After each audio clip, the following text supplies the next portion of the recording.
यहूदी। हम टुकड़ों में बांटकर समाज को देखने के आदी नहीं है। हमें लगा भले ही वह मुस्लिम धर्म को मानने वाली हमारी बहन हो, मां हो, चाहे किसी भी धर्म की मानने वाली कोई बहन और मां हो, बहनों भाइयों, वो हमारी भी बहन है, हमारी मां है।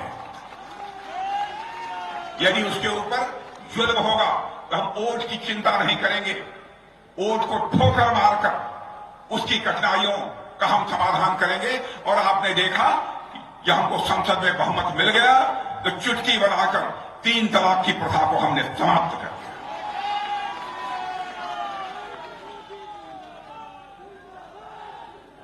यह सब काम करने की शैली हमारी इसलिए है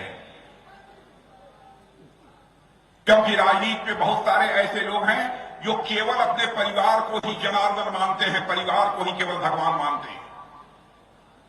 लेकिन भारतीय जनता पार्टी केवल परिवार को ही अपना भगवान नहीं मानती, परिवार को ही अपना जनार्दन नहीं मानती, बल्कि हिंदुस्तान की जनता को अपना भगवान मानती है, जनता को अपना जनार्दन मानती है।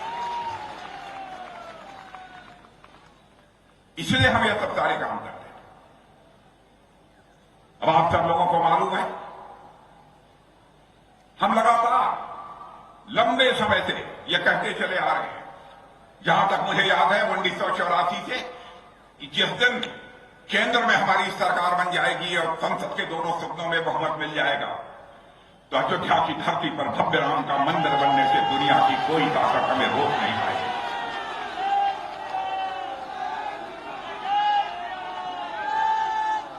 बीच बीच में जब हम लोग आंदोलन करते थे तो लोग ये कहते थे, क्या आप कहते हैं कि रामलला हम आएंगे, मंदिर यहीं बनाएंगे, लेकिन आप लोग तारीख नहीं बताएंगे। हम लोगों की खिल्ली उड़ाई जाती थी, मजाक उड़ाते थे कि केवल राम मंदिर का नारा देकर ये वोट हासिल करना चाहते हैं।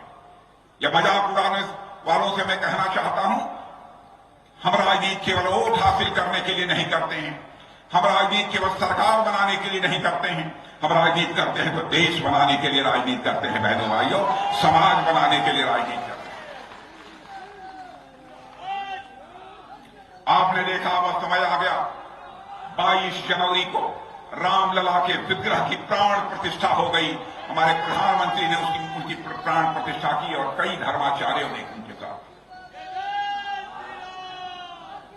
और मैं आज मिथिलांचल की धरती से, मां सीता की धरती से यह संदेश देकर जा रहा हूं, बहनों भाइयों, जो यहां बैठे होंगे बहुत सारे विद्वान और धर्मगुरु, मेरा दिल यह बोलता है, मैं कहकर जा रहा हूं, अब रामलला अपनी कुटिया से हटकर अपने महल में आ चुके हैं। अब हिंदुस्तान में राम राज्य आने से दुनिया की कोई ताकत रोक नहीं सकती।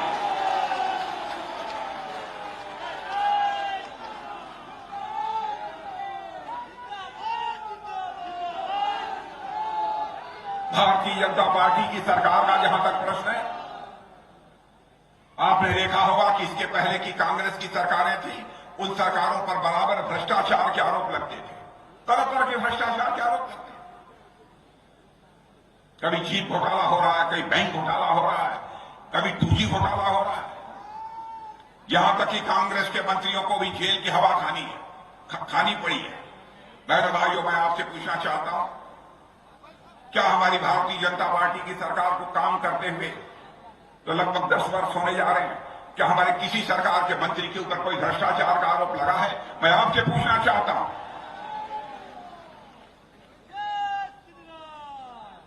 मंत्री की बात छोड़िए, पूरे सरकार पर कोई आरोप नहीं लगा। यह हमारी काम करने की शैली है, हमारे काम करने का तरीका। और मुझे याद है, राजीव गांधी जी भारत के प्रधानमंत्री थे। वैसे मैं किसी भी दल का कोई प्रधानमंत्री हो, बहनों भाइयों, हमारे जैसा व्यक्ति किसी प्रधानमंत्री की आलोचना नहीं करता है, चाहे वह किसी भी दल का क्यों हो, क्योंकि मैं मानता हूं प्रधानमंत्री यह व्यक्ति नहीं होता है, प्रधानमंत्री यह संस्था होता है।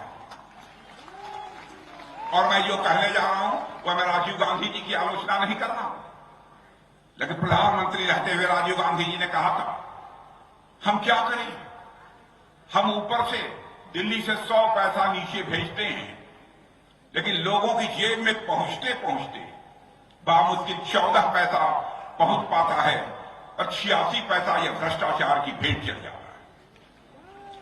ईमानदारी से राजीव गांधी ने यह मजबूरी जाहिर की थी, लेकिन इस मजबूरी को चुनौती के रूप में इस भारत में किसी मां के लाल ने स्वीकार किया, भारत के लाल नरेंद्र मोदी ने स्वीकार किया। बहनों भाइयों, और आज आप देखते होंगे जनाधार, जनधन, मोबाइल और आधार की ऐसी ट्रिनिटी बना दी